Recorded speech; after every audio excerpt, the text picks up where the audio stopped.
one and all, to another premium wine review.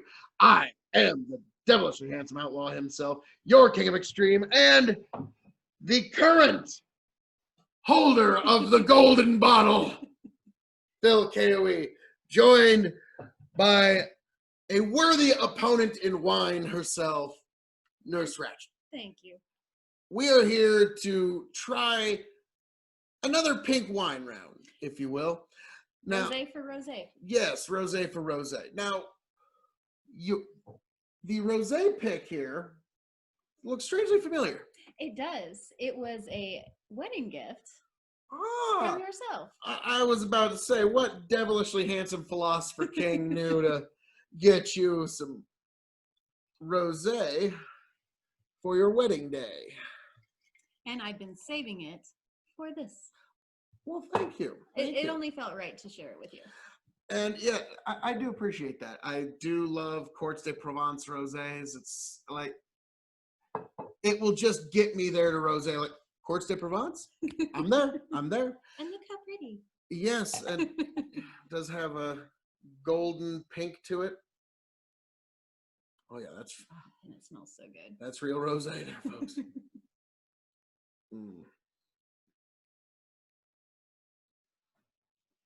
You have definitely turned my palate towards the rosés. You truly have. The wine that you brought for our rosé challenge was absolutely impeccable. Just Thank you. Very, very good. Now, I did this for the first time with rosé. Next drink you take with that, leave it in the mouth, let it wash over, below, and over, coat the whole mouth for about 12 seconds. See if you don't start to extract more fruity flavors out of it. All right. That's what I've noticed with rosés anyways. And as I'm known to say, folks, I like my suits Italian and my wines French. So it's just the way things are. And this rosé was actually what started me on the idea of extracting more flavors out of things. And so that was... I definitely get that. It's almost got almost like an orange zest to it. Mm-hmm. I'm getting a lot of citrus fruits from it. And that's never immediately apparent with a rosé. You have to get past it and get into it. So that's one of the reasons I've always been a big rosé fan. But you also brought something else this evening. As my statement was to Phil K.O.E. as I was getting it out of the freezer, this is very much the soccer mom's version of rosé, if you will. And I'm a huge Stella fan. I love it. But it is, it's almost a watered down version of real wine, if you will. Their reds are overly sweet. Their whites are pretty typical for whites. So I have not actually tried the Stella Rosa rosé. I'm very interested to try it because I actually have this one, and then I have a ruby rosé grapefruit that I'm fairly interested to try. And for those of you that don't know, I've got a pretty extensive Stella collection because it is my goal to slowly work through them and rank them on a scale of 1 to 23. Ooh, why 1 to 23? I'm curious. There's 23 flavors. Currently, my ranking is I only have 3 down. There is 2 of them I cannot find in Nebraska, and that has been a little bit of a hitch. I've been working on it for about 6 months, and I'm just kind of at the point where I'm going to go with what I have. Usually a good step. Like Donald Rumsfeld once said, go to war with the army that you have, not the army you wish you had. Yes, so, yes. But now I will say with this Stella Rosa, very clean nose with like a chemically sweet in the middle. Like it just punches you. Like it just feels like candy sugar. Yes. I do notice just the smell of it is far more tart than any of the other Stellas. Mm-hmm. It's got more of a real wine smell to it than some of the other ones we've tried. Because if you've noticed the last couple Stellas that I've had you try, they almost have no smell to them whatsoever. Especially when I'm putting them up against some of the wines I usually bring. Yes. Like the things that I like about wine is just like you can almost smell it from over here. Mm-hmm. That's a good wine to me. But well, let's see how it hits the palate, miss.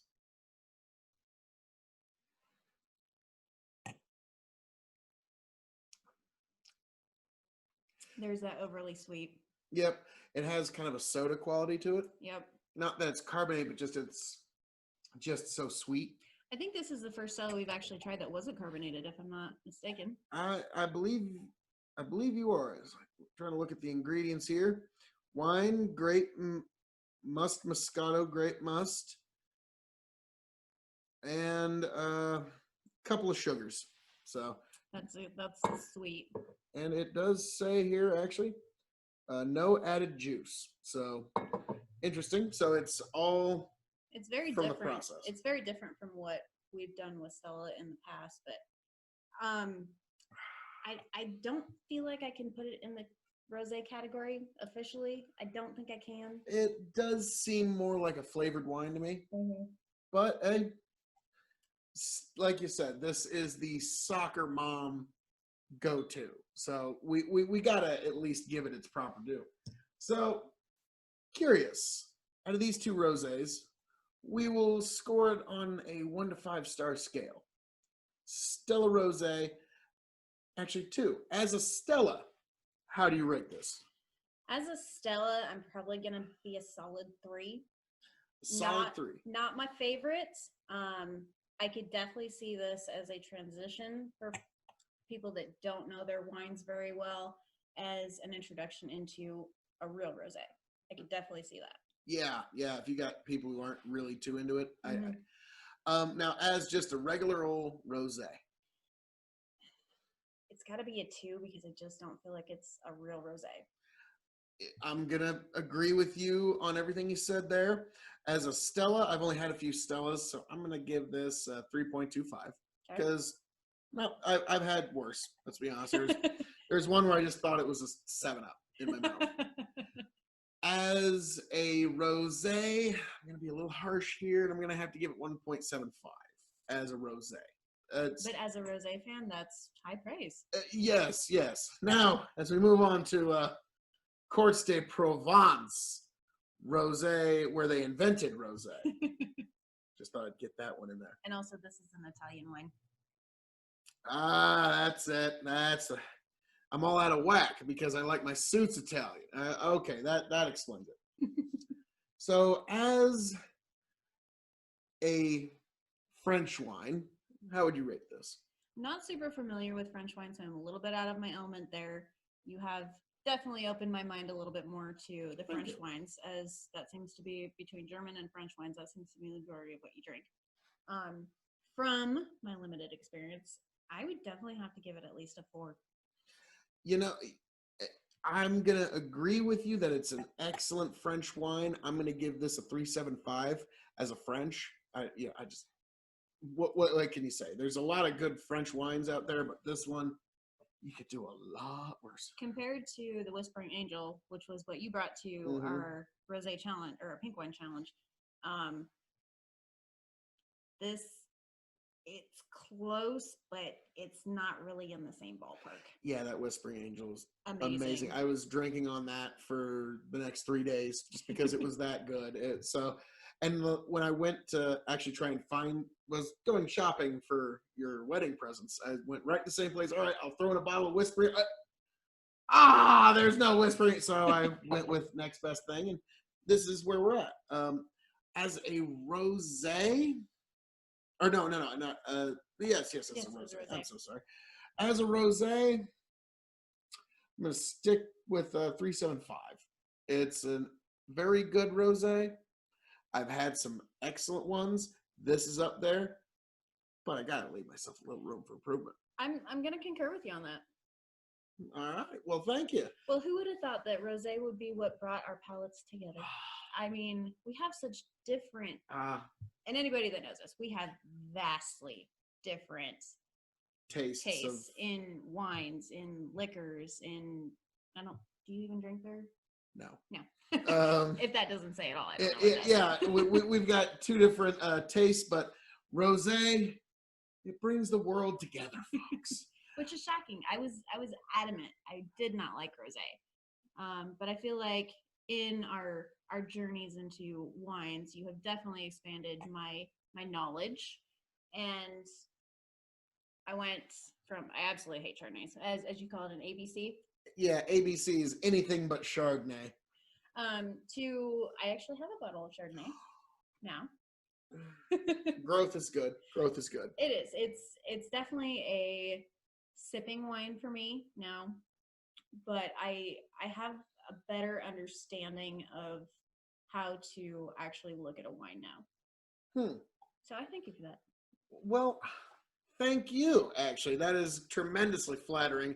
And as we all know out there, I am an endless, bottomless pit for flattery. So I do appreciate that. I can. And if you'll notice, we have a quiet on the set tonight, Yeah, which that's crazy. I don't think we've ever had for a review. A quiet ever. set. There's usually one of our miscreant ne'er-do-wells stomping around, causing all kinds of ruckus, and we have to cut 3 times in the middle of it. But yeah, this has been actually. Or as Chicken says, mute gate. Yes. Eyes on you, Chicken. Yes. I have been paying a little bit more attention to the Dog and Chicken podcast. Well, thank you. And on that note, definitely check out the Dog and Chicken Show on YouTube. I mean, you know it's the right thing to do. Right after you hit like, share, subscribe, right here. That's first and foremost. But Ash, out of these 2 wines, which one are you giving the Grand Slam championship? Oh, it is tough. It is very tough because I'm still acclimating to the real wines. Yeah, you heard me right. I was being nice. This is my adult choice. This is my I'm just hanging out with the girls and I'm not really enjoying wine.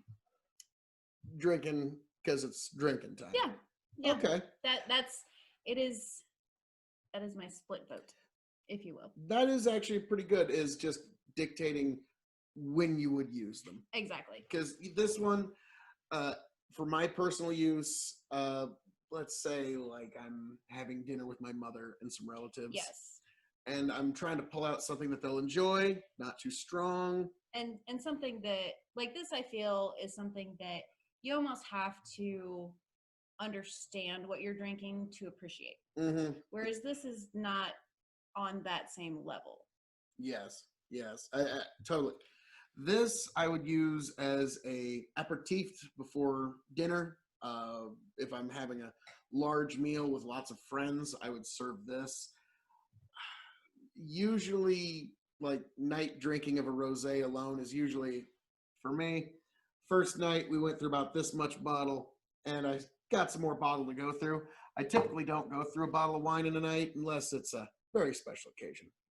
So spend some more time with Huntress and Poison Dawn and yes, myself. and then the bottles will just that'll solve that. What am I going to do with all this wine problem real quick? I think we actually did a podcast very similar to that when we were reviewing Baker's wine.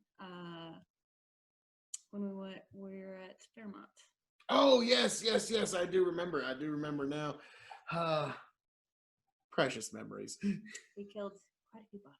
Yeah, we I've never seen a bottle of wine disappear in a review that fast. Yeah, they went. It was a fun time, good fun time, and definitely check that. I will probably leave a link in the description of what we're discussing here. But was there 2 or was there 3? I know there was at least 2. 3, and then a mead as well. That's and right. Then some scotch. So yeah, you can about imagine what my gut was doing the next day. I will not participate in those. I'm sorry. I'll leave that to my husband. Fun times. And we are going to have to get the Mayan apocalypse here soon. I've got plans for him.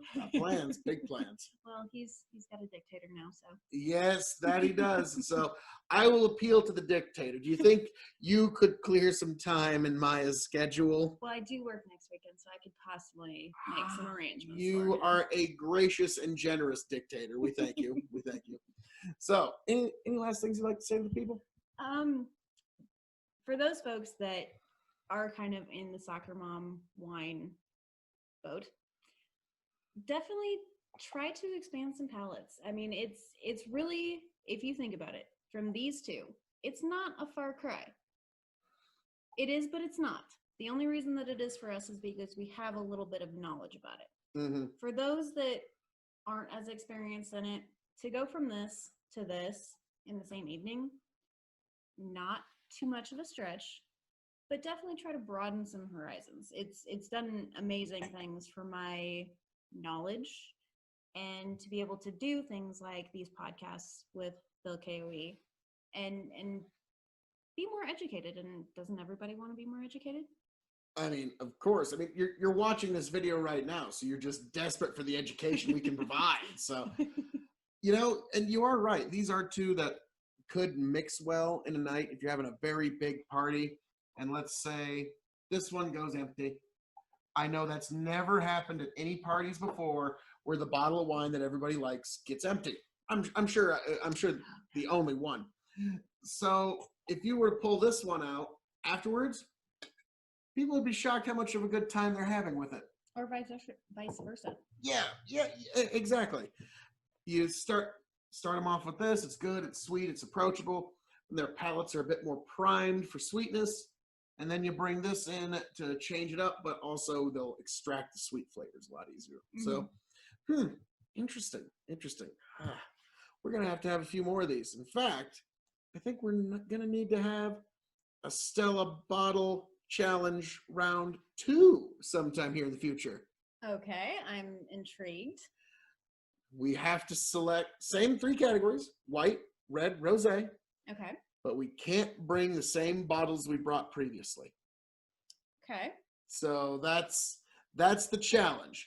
Now, are we going to do strictly Stella as one of the competitors? I will let you decide which ones you want to enter. I figure Stella will be its own marvelous series. Keep your eyes on this space, folks. But we will discuss that. We will cuss and discuss that here in the very near future. But keep your eyes on this space to see what comes of the Stella reviews and to see if there's a possible round 2 to the wine challenge. But all good things to those who wait, and all the best things to those who like, share, subscribe. Come on now. Any last things you'd like to say to my adoring public? Have a great evening, and stay tuned to the K.O.E. Nation. Thank you very much, Ash. And folks, as I'm known to say around here, all that being said, this has been our review of Cotes de Provence Rosé, Parasol, and Stella Rosa. This has been an amazing exploration of some amazing wines. Definitely give them both a shot sometime if you ever get a chance. I am signing off as your devilishly handsome outlaw himself, the King of Extreme, Phil K.O.E. Catch you around, folks.